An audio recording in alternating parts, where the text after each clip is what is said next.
European leaders meeting in Davos have sounded a conciliatory note over British Prime Minister David Cameron's speech, in which he promised to hold a referendum on the UK's membership of the European Union. The long-term viability of London's position as Europe's financial centre has been brought into question by Cameron's speech, and the city's mayor speaking in Switzerland aimed to reassure business people that the UK is not looking to isolate itself from the world's largest trading bloc.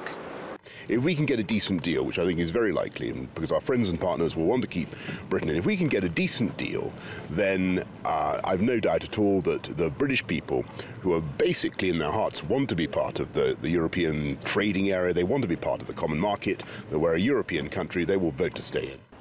European leaders stop short of publicly criticising Cameron's plan, but privately many are reported to feel that the UK is seeking to bully the bloc's other members into rewriting the EU's institutional framework to suit Britain's Conservative Party leaders.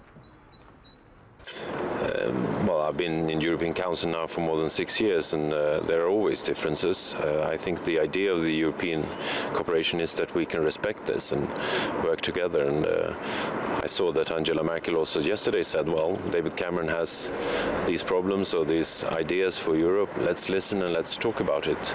At the end of the day, we are usually very constructive and end up with quite good solutions. The move is set to bring the UK into confrontation with Angela Merkel's Germany, which has called for changes to the way the EU is run to be discussed and agreed by all 27 member states, rather than unilaterally demanded by one country. EU leaders in Davos expressed hope that Cameron and Merkel would be able to find common ground. Well, let me start with a positive point. For both leaders that you are mentioning are in favor for Europe. And I'm not surprised that with different cultures in the different countries that they are making a different wish list, what to do and how and in what speed. So having said that, but the basic element is we need each other and we need to be united.